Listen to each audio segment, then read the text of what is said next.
No one's ever asked me There you go. that or It's the anything Sean Lowery like show. that. Something different.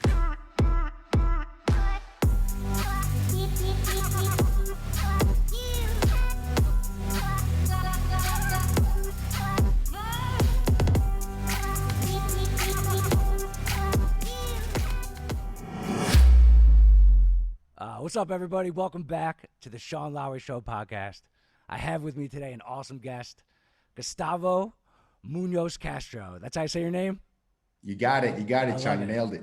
Does anyone call you GMC? No, no, those are my initials though. Whenever I initial, that's what I use, man. Yeah, I like it. You should go by that. You should self-proclaim your nickname as GMC. Like, you're a truck, you're a powerhouse. But I love your story. So you started at Microsoft in the corporate world. Notorious GMC. Notorious GMC. There you go. All right, that's going to be the title of the podcast. With Notorious GMC. I love it. But yeah, your story is you started at Microsoft in the corporate world, right? And then you broke off and became a realtor and started up into what you're doing now in the entrepreneurship world. You enjoyed your time at Microsoft, though, I heard. Yeah, definitely. It was a great, part of my journey. It's something I definitely had to do. And it was, one of those things, Sean, where, my parents were like, overjoyed, man. They're like, you made it, man. Like, Gustavo, this is like amazing. I was a minor celebrity in my hometown because I grew up on the border with the US in Mexico. Okay. So, growing up as a kid in Mexico, I went to a great school in Mexico, got recruited into Microsoft. It was like, I made it. This is the path, this is back in the day, early 2000s. People might not remember. Microsoft was like Apple plus Google plus Facebook plus Amazon plus Sony, right? It was the only show in town when it came to technology. Nothing came close back then, right? So it was like, I don't know, going to the mothership, making a big splash. And it was a great company. I had a good time there until I kind of realized that I was kind of my path. That was just one step in my path. It wasn't the end game. Right. Yeah, I want to talk about your entrepreneurship journey, but Microsoft, I know you said you had a good experience there. These days, like, what do you think like their best product is? I feel like every time I have to use a Microsoft product, I'm like, it's like the default option. Well, one of the things Microsoft, they ended up really leaning into this the last few years, because I left Microsoft around 2013, right at the beginning of a huge reorg, because the company was just going in the tank. They were losing market share everywhere. Things were not going great. And I said, you know what, if I'm going to try and do something on my own, I better try it now, or otherwise I'm going to be caught in a 3-year reorganization of the company. So I went and did my thing, but Microsoft went and did their thing, and they really leaned into what they do best, which is corporate software, enterprise level software. Okay. That is really, they're best in class in that. And they ended up, taking that, all of their like Microsoft Office, Microsoft SharePoint, all these enterprise tools, they took them 100% to the cloud, right? Really success. I didn't expect that to happen really successfully. And they fended off like a big challenge from both Google and other competitors, right? So, there's a product out there during the pandemic. You might have used, if you didn't use Zoom, you used a product called Microsoft Teams. It was a really popular thing. It came of age in the last year, and they nailed it, man. That was not a great product a year ago. It is a great product now. So I was really impressed with what they've been able to do, but they survived, bro. This is not the first time the death of Microsoft has been announced, and they've kind of rise like the phoenix, you know what I mean? Yeah, I know. Like I used to, use Microsoft Office. Now I use all the Google Sheets and everything. Yeah. But that's good in the corporate world. They got the cloud, the corporate software. So that's cool. That's good. And I'm sure you get all the credit for it. But I think once I left, they were good to go, right? Everything they turned it around. So like when you worked in the corporate world, like what do you think it takes for someone to kind of succeed in the corporate world? So in corporate America, right? High tech in corporate America, they want engineers. It's an engineering first kind of organization, right? So big software companies, as opposed to other companies, other Fortune 100 companies, they are founded and run by engineers, which is really different than other companies, right? So they want people that can have engineering discussions, and engineers have this thing they do, Sean, that is called flip the bit. They call it flip the bit. And what flip the bit means, when you're talking to someone and they're not at your level, technically, IQ level and everything, they go, oh, this guy is a civilian, right? He's not a smart guy. And they'll flip the bit on you. Okay, yeah, Sean is, he's not at our level. So they can just do that a lot, to a fault, actually. Do it probably to a fault. They kind of flip the bit on people. So that's the culture. That's what they do, right? Okay. They want people that are like in that level technically. Once you're in the organization, what's going to make you stand out are not just your technical skills. That'll only take you to a certain level. You'll get promoted maybe a few levels up. After that, it's everything else you bring to the table. Your soft skills, communication skills, emotional intelligence. Even though I don't know if the company embraces this or not, but it was not like a common thing to talk about, right? Your interpersonal negotiation skills, like you have to have that. And that's going to take you at the principal level, director level, manager level, to that level of the organization is going to make you succeed. Being really good at the soft skills. So technical skills are key, but at the end of the day, your soft skills, your ability to talk to people, negotiate, get deals done is what's going to take you to the next level in an organization like that. Yeah, all right. And those are the skills that entrepreneurs need. So like if it starts with engineering, 100%. and usually engineers aren't like the most entrepreneurial, I feel like. So maybe that's a good place if you're very engineer focused. Corporate world's good for you. But you quit. You went off and kind of got the entrepreneurial bug, right? I said you got the entrepreneurial bug from Microsoft and quit. Right?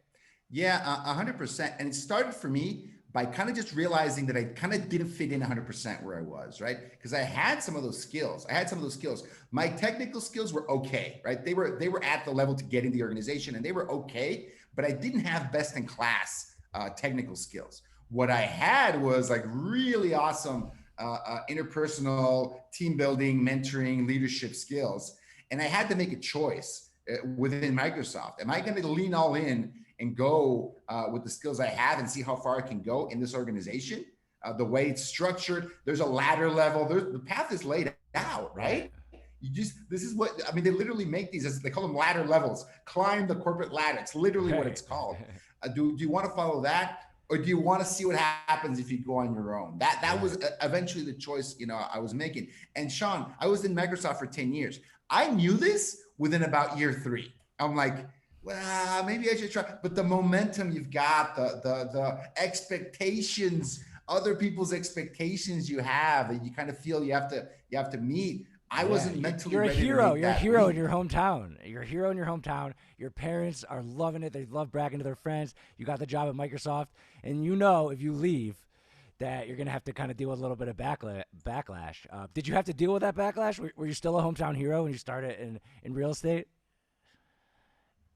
So here's the thing that I was able to do. Again, this is me. This is my case. I didn't tell my parents I was leaving Microsoft until I had left Microsoft. I did not seek that blessing. I did not kind of check in with them to see what they thought about it because I knew what they thought about it. I exactly knew what was going on, right? So I'm like, I had to do this for me, right? This is for me. This is what I wanted to do with my life.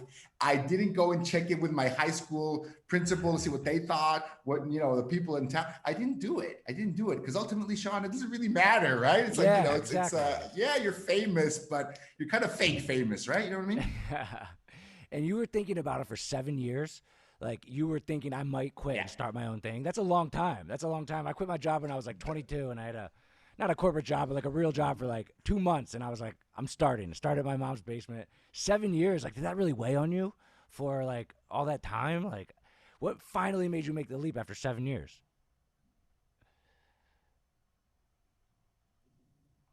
You hear me?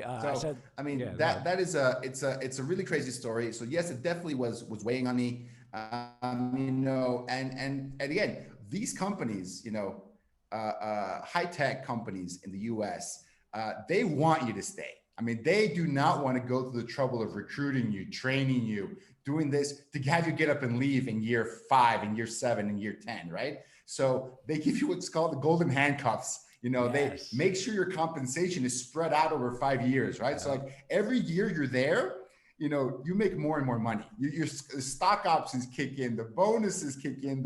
So it's like, you money wise, they really want you to stay. They really want you to say, Gus, how can you leave, man? You're due for this, big bonus this year, and your compensation is over 6 figures, and it's only going to go up, and all these things, right? So that's kind of what made it hard for me at one point until Sean, this is just being super real with you. Yeah. My mom was diagnosed with Alzheimer's at 65 years old. That happened a few months before I left Microsoft. And for me, that kind of was like there was a lot of things going on that made me want to do it, but that was the one that kind of shook me, to the core, because a lot of people put off what they want to do. Like, I'm going to do what I'm going to do, and I'm going to live my own life on my terms when I retire at maybe 65. Right. I hate that mindset. That's a bad mindset. I always thought that mindset was probably not the best idea until it like hit me in the face when my mom was diagnosed that way, right? She had been planning, she was a teacher all her life, she had retired, and then you don't know what's going to happen in the future. We have zero control over how our story is going to end. The only thing I can control is what I do today, right? What choices am I going to make today? And once I realized that the worst that could happen for me, the worst case scenario, was going back to Microsoft with the tail between my legs, or Google or Facebook or whatever, and starting from zero there, from scratch, right? That was my worst case scenario. I'm like, this is a no-brainer now. Like, what the hell am I waiting for? Why have I been waiting for 7 years to try something a little bit different and see what's going to happen? What are my parents going to think? What are my peers going to think? I was a leader in the company at this point, right? I was like, hey, I was a manager there. People looked up to me. I was, I was part of all these groups and everything, until I realized this doesn't matter, right? It doesn't really, what other people think of you is not a great way to make decisions in your life, right? Right. What are my fans going to think of me if I don't do this? And again, all these things, it was really difficult for me to kind of change that mindset. Right. Some people do it at 22, like you, Sean, and you guys are smart and you know it and you know yourself. I didn't do it until I was 32. It took longer for me to know myself and really see the writing on the wall that said, the time is now. The time is now, and delaying it is not going to help. And it's not going to make me any happier. And I do not want to get to 65 and think the thing that started terrifying me more than judgment and was, what if I get to 65 and I never did it? And I go, well, what if I would have done that? Well, I could have been a contender kind of thing. I'm like, well, screw that, right? I mean, I'm going to make it to 65. And if I went broke at 35, that's going to be a great story, right? Man, exactly. I tried on my own, fell flat on my face. I love that. That's so powerful. Literally breaking out of the golden handcuffs, and literally, that's awesome. And that's such a powerful story. And 32 is still so young. Like, I started at 22. It doesn't matter what age you start. It's just such a powerful moment in your life when you can break off and start your own journey. And my favorite thing that you said, and for the people that are listening, like entrepreneurs that are listening, I love that you said, like, it'll be a funny story if I fail. It's something that I can look back on, like, and laugh at myself about. I think I might have heard you say that on another podcast, but I think that's so powerful. Like, that works for me.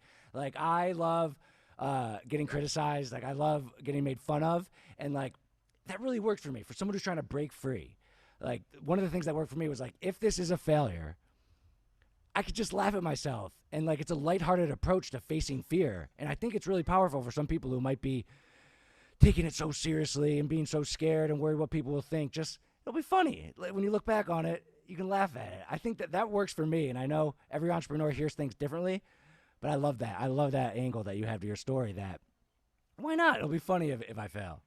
Yeah, absolutely. It'll be a great story for me. It'll be part of my journey. And also for me, the most powerful thing was, what is the absolute worst scenario? I'm an engineer, man. I'm methodical. I plan things out. I look at these options, right? And I'm going, Gus, what is the worst thing that could happen? I mean, literally, right? For entrepreneurs in the US, and this is really, the developed world, guys, come on.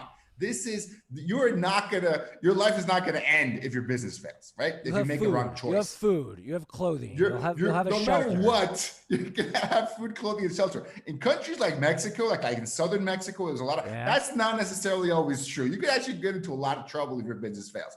Guys, this is not the case for folks in the US, developed world. I mean, it's the golden age of entrepreneurship to try these things out, give yourself a chance to succeed. It's never been a better time to do these things. And here's the kicker, Sean. Here's the kicker. And it's been 8 years since I made that choice and I left Microsoft. 8 years now. I have failed multiple times. I have stared failure in the face. My bank account has hit zero, has hit negative numbers. I've had to be really, and that's actually when I've been the most creative and the most audacious, when failure is staring me in the face, man. And I've been so grateful for those moments. Yeah. I'm so grateful because I knew going into it, I'm like, man, I've got this. I had a lot of money. I had the Microsoft house, the Microsoft cars, the lifestyle. I'm like, I'm going to have to put this all on the line at some point. I mean, I'm guessing from reading all these books, right? From like following, I would read Entrepreneur Magazine, Inc. I read everything, man. I was trying to live the life. I wasn't executing, right? I was one of those entrepreneurs for the longest time, And I said, you know what? If this stuff is true, there's going to be a moment we're going to have to put it all on the line and potentially lose everything because it's either that or failure. And that has happened to me several times at this point. And it is the best learning experience, right? It's amazing what you learn when you're actually betting, when you're going all in with something instead of kind of dipping your toe into it. So, the first thing I did to be ready for that, I rented out my Microsoft house. I sold one of my Microsoft cars, moved into a 1-bedroom apartment with my wife. And she was super gung-ho about this. Just to let you guys know. She came from an entrepreneurial family. Okay. Like her whole DNA was entrepreneurship. And she was all like, Gus, you have to do this, right? That's this very is like, nice. It helps, guys. I cannot explain how I would not have succeeded. A lot of wives might have been like, I don't know. I really like this house and this car. I don't know about this decision, and that makes it a lot harder, especially if it's your wife that's holding you back. So that's like probably one of the biggest things for you, that she was on board. It probably made it feel so much better. Encouraging me, like, always there. And here's another thing, man. Just a testament to my wife. In those 8 years, how many times did she ask me, hey, what's the balance on our checking account? 0 times, right? Because it's like, we have what we need, right? Like, who the hell cares? I mean, yeah, you're going to be up, you're going to be down. Like, it doesn't really matter. It just like doesn't really matter. Well, in that when sense, that account's negative, she needs to know if the card's going to get declined at the store. Absolutely. Oh, she found out a few times. Unfortunately, you did find out a couple times when it was rough there.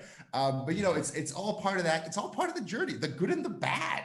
I think that's the nuanced thing about entrepreneurship, that we only see the stars and the great stories. And, I'm doing great right now, but this is a journey, guys. And it's like a roller coaster where it goes up and it goes down before you're able to kind of hit that, that steadiness, that consistency. Because right now, when I have a bad month, it's less profit, not negative, right? Like it was in the first few years. Bad month, back in 2013, 14, I didn't make any money. That was a bad month. Now a bad month is we don't hit our metrics, we don't hit our numbers, which is not great either. But it's a different level than I was at those early years, right? So I think it was, I made those changes, and I want to tell folks, your happiness, let's just get it on that level, right? The happiness you have in your life has so little to do with the amount of stuff you have. I know it's easy to say from someone that, was making that money, had the house, had everything. I mean, I get it that you might not have a lot of empathy for that. But when I went down to the 1-bedroom apartment, with my wife, man, we're on an adventure together, right? Exactly. This is like something we were experiencing together. And it was like, man, I wish everyone's journey has something like that, right? Yeah. Where you kind of realize how little you need to be happy. And that it's about the journey. Like, and hopefully you have someone with you to make it a lot easier, because you are going to hit those lows and you got to get through them. Yeah. And on top of that, when you have your back against the wall and you overcome a challenge, that is also an incredible feeling that leads to happiness. So it's like the happiness with your lifestyle and knowing what you want to do. Plus you got additional happiness from like fighting and accomplishing something. And I think that's what a lot of people don't understand about entrepreneurship. Like, yes, it's challenging. You have to be ready, read the books, understand like there's going to be bad times, but it's such a great feeling when you fight through those bad times. It gives you so much confidence to keep going. And like I even, I've been through some struggles before, and I just kind of evened them all out like you were talking about. But now I have like a big new building, and it's brought like, you know, kind of new baseline expenses and everything. And like these are like our slower months, and like our bigger months are coming up with, you know, like for like around the holidays. So it's like I'm already know what it's like to kind of be a little tight, and I enjoy it. Like I want to go, then I want to go to the next level, and then go through some growing pains, and like it's very, very fun, and you get happiness from it. And if you do well, like you can get money from it too. It's like, it's so great. I love it. I love entrepreneurship so much, and Yeah. I love your attitude about it too. Yeah, 100%, you know, and you know, and you're so right. I love you got that example, Sean, because that experience of if this is bootstrapped entrepreneurship, this is what I'm talking about. You know, venture capital, that's not my jam. I don't know much about that. Right. But the bootstrapped, like if you make more money, you grow the business kind of entrepreneurship. That's what I've always ever done. That's how it works. You've made that, you've made it to that steady state. You're plateaued. I'm like, okay, I want to take this to the next level. Time to tighten that belt again. Yep. Get cash and put it into the business, right? I love that. You know, I remember one time I was, you know, this was I think like a year and a half, 2 years ago. I was launching a new part of my business, like a big part. You know, I'm in the real estate space. We follow up with leads. I was launching my pay per lead business. Man, I took out of my 401 money out of my 401k because it was a $50,000 investment. That was huge for me back in the day. That was enormous, right? Yeah, that's huge. 50 grand up front before I saw any money coming in. 50 grand up front before a dollar came in. I love that. I'd never done that before. That it's was exhilarating new for me. It's exhilarating. And I went, it's a rush. It's a rush. You know, it's like anxiety inducing. But we made it work, man. And that became a huge part of our business. Within about 8 months, it became the biggest part of our business, right? So I didn't know that was going to succeed. I wasn't sure. It was a tall order. And I even talked to one of my buddies and said, man, you know, what do I do here? I've got the money. I've almost got the money to do it. I know it's going to be huge. And my buddy was like, bro, this is like a no-brainer, man. This is like you're like one of the best guys to do this. You're a software guy, real estate guy, you know, business guy. Got no the one soft can skills. do this like you. Yeah, exactly. Like, you know, so just bet on yourself. Like, bet on yourself. Right? You got the money. It's like you're not going to go into a ton of debt to do it. Like this is like, he's like saying, this is a no-brainer. So this happens. This is a recurring thing in my life. I realize decisions I struggle with are like, bro, go. And I need that outside influence and coaching and mentoring to make those decisions happen sometimes. It's been a rush. I love that. I love it. Yeah. 5 months ago, I lived in like a big ass house, and now I live in an apartment. I sold it to like get the building. And if you're listening and you see the smiles on me and Gus's face, like this is what we love about entrepreneurship. Like the fact that you just overcome that stuff. So I love it. I love it. So then you went into real estate, right? Real estate. So you sold houses. I'm sure you used your skills and networked a lot. I'm interested in like, so now speed to lead, right? So now that's like a system that helps other real estate agents. Yeah. Is this something that like you wish you had when you were a realtor? 100%, right? So this came from scratching my own itch. You know, this is back in 2013. So people might not remember this, but it wasn't a crazy seller's market. That was a long time ago, right? The seller's market was just starting, right? We were coming out of a huge buyer's market, which meant the buyers set the terms, man. The listings would sit on there. No one would buy them. And you had to be really aggressive on price to even get a few showings. This was a long time ago, right?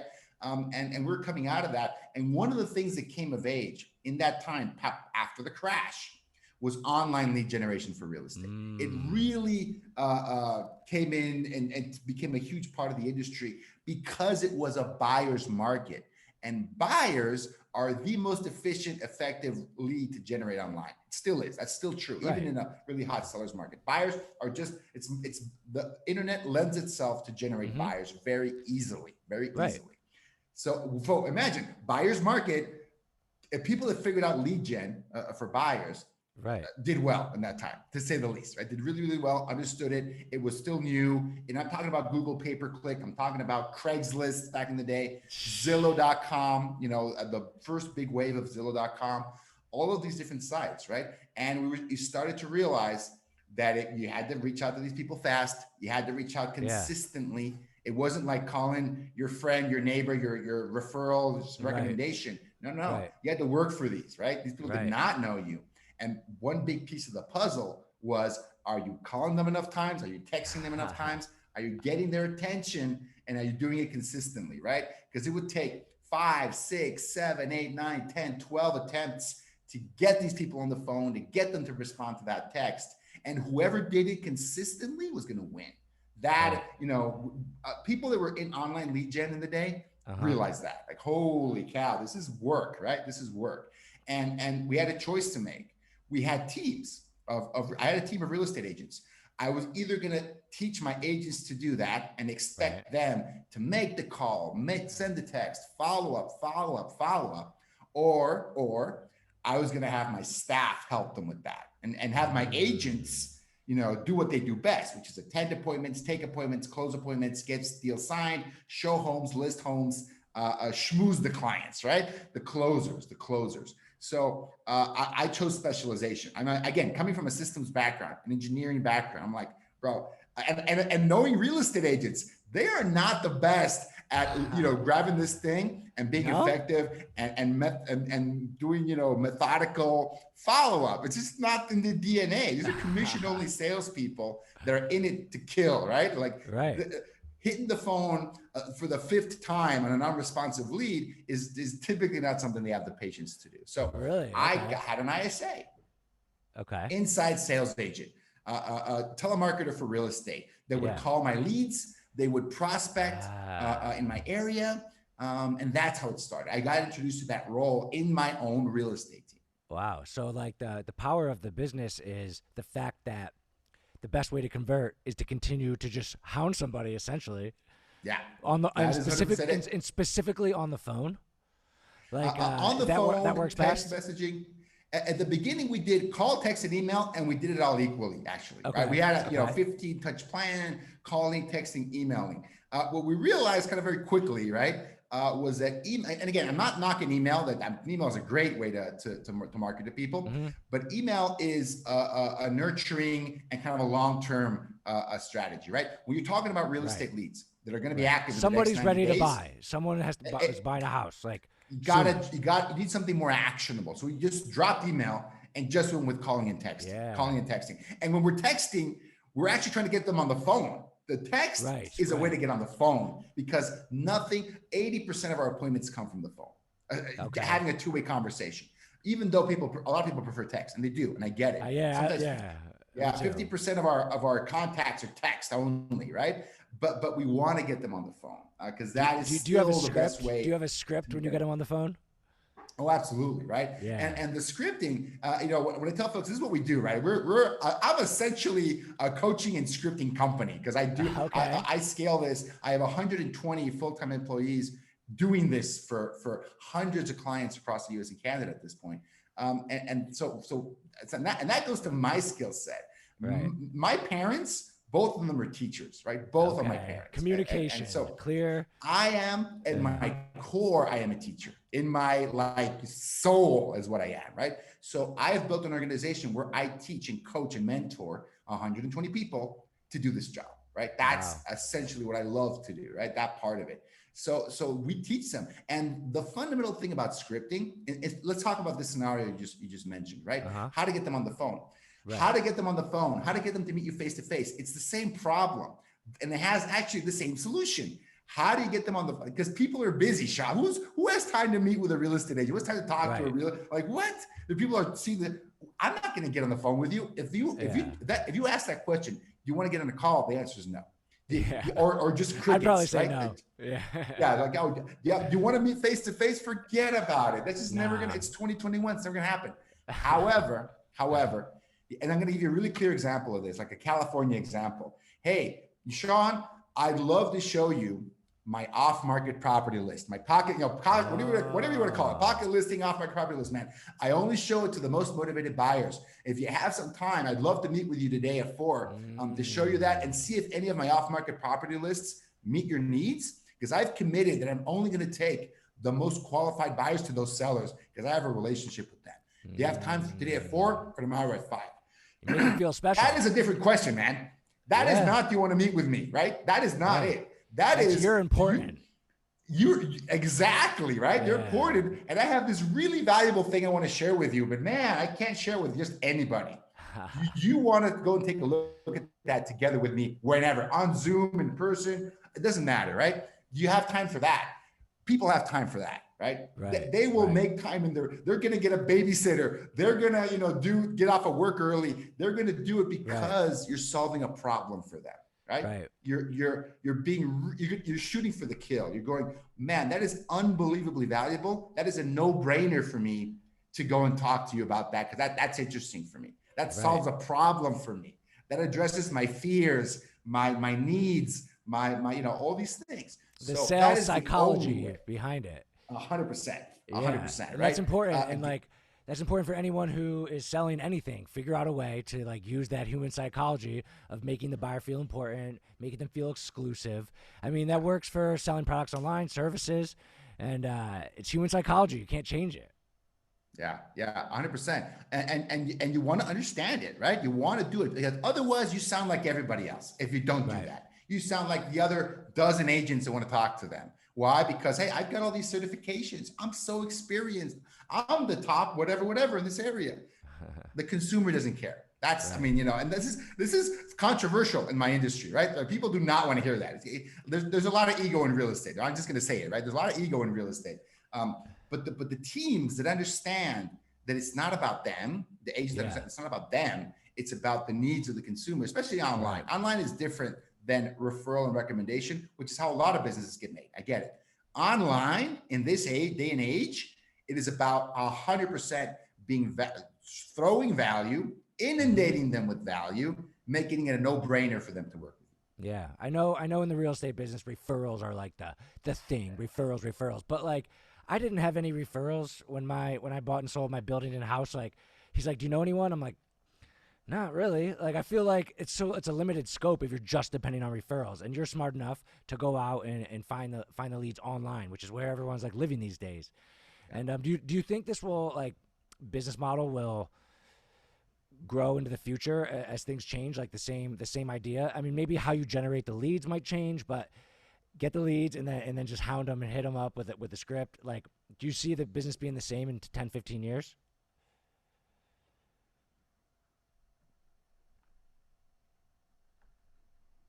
Did you hear that? Yes, definitely. Yeah. Okay. So, I mean, yeah, and that's a great question, Sean. Because I've already seen it happen, right? The even as we founded the company, we started this company, my company right now, Power ISA, in my third year in real estate, and it started as an outbound cold calling company, right? That's how we started. That's the DNA of the company. That's what we began with, because that's completely cold lists. We were Yeah. calling completely cold lists in more of a balanced market, more of a buyer's market, because listings were like, let's get them, because they were out there. They still had the memory of the crash, and they didn't want to list. We were calling them, giving them the good news. Hey, we can sell now, man, and you can sell way more than you tried to sell even a couple of years ago. Let's get you listed. Let's go. That was amazing, right? The market shifted from that, right? The technology changed. Cold calling is way harder than it was even only a couple of years ago. So our company had to change. We were 100% focused on cold calling. Now I think 20% of our team is focused on cold calling, 20% only. That's small. Right? Yeah. And we shifted towards inbound leads, and that's online lead generation, SEO. We started with Zillow, Realtor.com, the big portals. Then we made a big shift towards Facebook. Now everyone's shifting back to Google pay-per-click. People are trying out YouTube leads. I'm pretty sure TikTok and all these other, I mean, it's always going to be something new. You got to go whether people's attention is at it. It doesn't really matter. And each of these lead sources is different. I mean, I'm not going to say, oh yeah, they're all the same. They're actually not all the same, right? A Zillow portal lead that's looking for a property to go see it is very different than a Facebook, very top of funnel buyer that is 12 months out. It's a very different approach for both of those. Right? I get it. Yeah. So you're playing the game. You understand that it's always going to be a changing environment. It is always changing. Whoever adapts first wins, right? Exactly. We're always looking for the next thing. Always looking for the next. That's a great lesson for all entrepreneurs listening. Be like trying to put yourself out of business almost. Like, be ready 100%. to know that the landscape's going to shift, and you're doing that, which is amazing.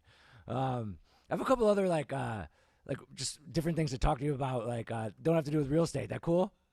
Go for it. Go for it. Like I saw, so like this technology thing. I saw you had a post on your Facebook page that said, you just paid a vendor in cryptocurrency for the first time, and you were like, Yeah, "It's man. awesome." Like, are you a believer in like Bitcoin and cryptocurrency in the future? I'm not a big crypto guy. That was my first experience with it. I have a position in it, right? I'm like like anything, right? You should have a position in crypto because like why the hell not have a position in Right. crypto? Yeah, I have You know, some. I mean just personally coming from a technology background, I think that crypto and then kind of fundamentally the technology underneath it, a blockchain is one of those things that I think is going to fundamentally change how we do stuff, right? It's Right. like, holy cow.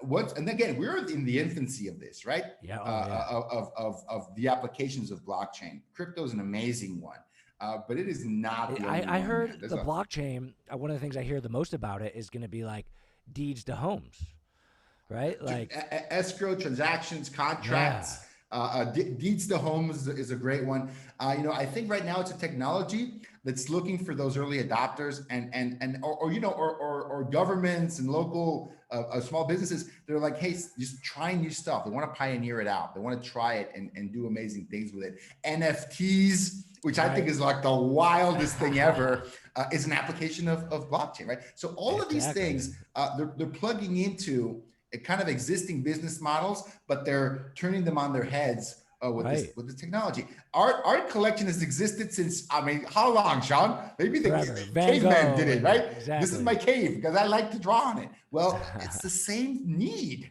that we have. We want these things. We want scarce. We understand scarcity and Right. we understand demand, right? Right. NFT, like I'm thinking, wow, and I as soon as I saw it, like, hey, NFT is gonna blow up because it plugs into that same feeling. Like, hey, people Right. You get to like that stuff. show off like kind of what's in your wallet, and like people are like, "Ooh, you have that," and it's kind of like the same thing as hanging art on your wall. It's like your way to Yeah. kind of brag a little bit or show the things you're interested in. I guess the difference is you don't need to like invite people over to your house to see it. They can maybe see it on social media and things like that. So it's like your digital It's profile one of is those things that. that sounds like science fiction, right? But it's Yeah. here. It's here. It's now. It's Yeah, happening. I've Um, adjusted to it. Yeah, it's yeah, yeah. No, it's cool.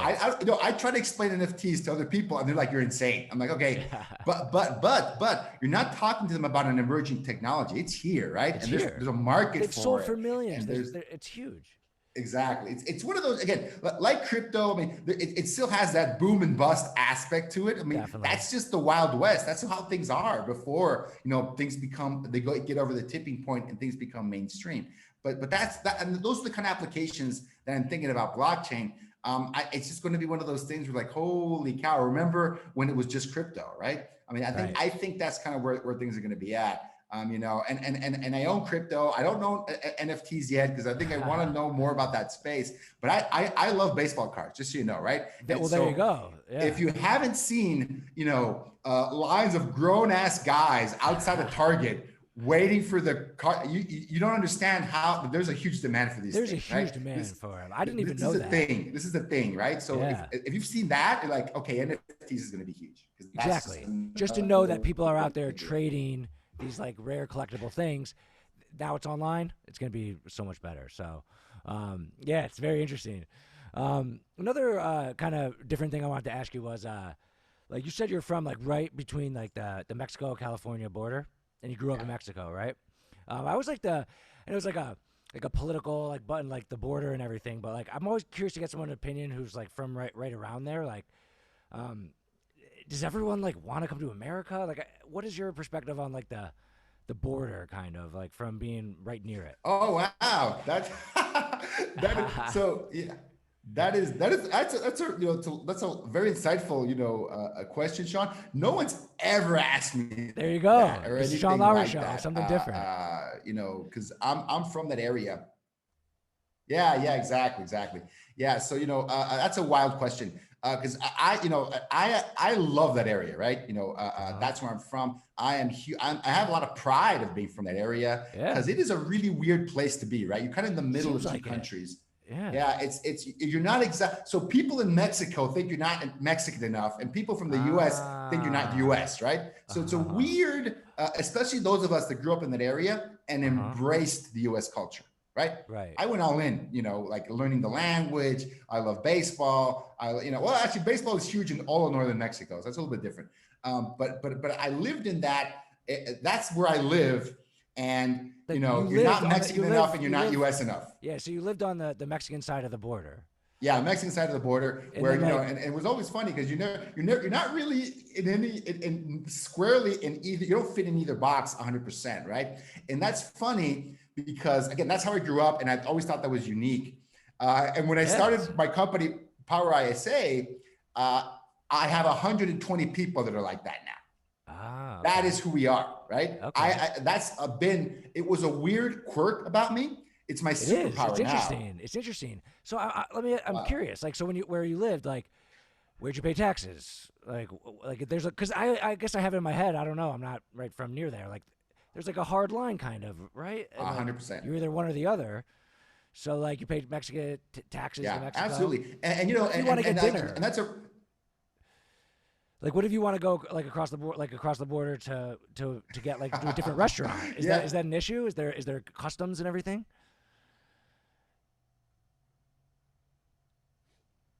Like, if you want to go like across 100%, 100%. Yeah, that border. I mean, it's a line in the sand. That is a real line, though, right? I mean, there's some. Yeah, there's some stark differences. When I was younger, this is before COVID, before 9/11. You could go and grab. It was very easy to cross the border, right? It was like, it wasn't that big a deal. It was another time. We would go all the time to U.S. to go to the movies, grab some lunch. It was like nothing, right? That's crazy. Nowadays, I mean, 9/11 happened, so border security became huge, right? So instead of being crossed the border in 30 minutes, it can be 3 hours to cross the border, right? That's a big change. And after COVID, well, the border's closed. You can't even go to the border unless you're a citizen, right? So a lot of these things happen. Things have really, really changed. But it is a completely separate country, right? Right. If you work in Mexico, you pay taxes in the government, and you're like a Mexican, right? If you live in Mexico and work in the U.S., you're paying taxes to both governments. I mean, they're both going to get a piece of that pie because someone's going to get your property taxes and your local taxes, and they're going to get your payroll taxes and everything. I mean, even though you're in the border area, the same rules still apply. There's no special consideration. Oh, I live in Mexico, so can I pay a little bit less here? No, bro. There's sales tax and there's income tax. Which one do you want? Those things work exactly the same, which is weird, right? But that's exactly how they work. A lot of people, more and more, this is crazy. I know a lot of entrepreneurs that do this, actually. This is crazy. Because of COVID especially, they moved to Mexico. U.S. citizens moved to Mexico on the beach, right, in Baja. Okay. Because they'd rather be sequestered on the beach, right?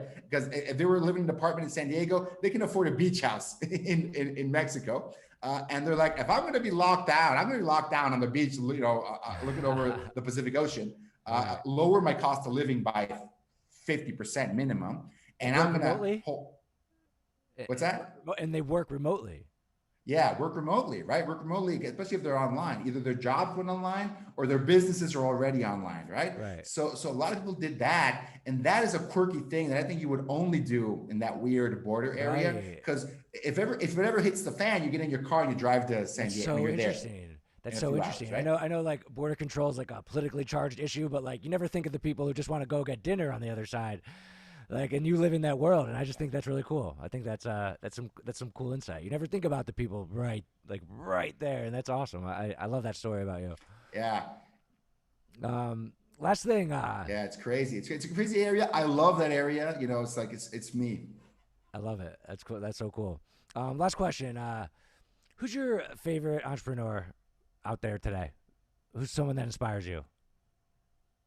Oh man. that I think every year that question changes. But right now I'm really high. Gary Vee's been a great inspiration for me for a long time. I was on one of his shows, so Gary is like, I love Gary. He's an immigrant. I'm an immigrant, right? So there's a lot of stuff. His parents, there's a lot of stuff that I see myself in him in a lot of ways. In a lot of ways, I'm totally different, right? But a lot of things that I see it. So I have a soft spot for Gary Vee, like in a big sense. But man, I was just watching, I read a book called Shoe Dog, right? So Phil Knight, Yeah. Man, I knew nothing about Phil. I have absolutely nothing about him. I read that book and I'm like, oh, so everyone shovels shit the first couple of years. Oh, I Yeah. see. Oh, that's awesome. He had no cash. He None. run out of money, and his credit card also bounced, when he went to Yep. dinner with a client one time. Like, oh, I Yep. see, I see. So Eh, we all struggle with before he had any outside investment, right? He bootstrapped his He company from the did. very He beginning. did. He was And going over to Japan to get like the models made, and he had to deal with like that business culture. That was a great book. I never knew any of that. And then like I never even thought about how people didn't really wear shoes like the way that he has them, like basketball shoes, running shoes, like for running. Like he opened that whole market for like exercising and stuff like that. And I great. So Phil Knight, he's your favorite entrepreneur of the moment. I just read his book, so I'm like, I'm all about Phil Knight now. Like, oh, well, I got to learn more about this guy. So Phil Knight is probably my number one inspiration of the moment because of those early years and how identified I felt. He literally financed his company on his personal line of credit. It was like, hey, he I would love go to the that. bank and beg for money because he had to order shoes in Japan or China and bring Right. them over, right? And he already sold them, right? But he literally his business was dying because he didn't have enough money, right? It was crazy how that almost so many times he should have died.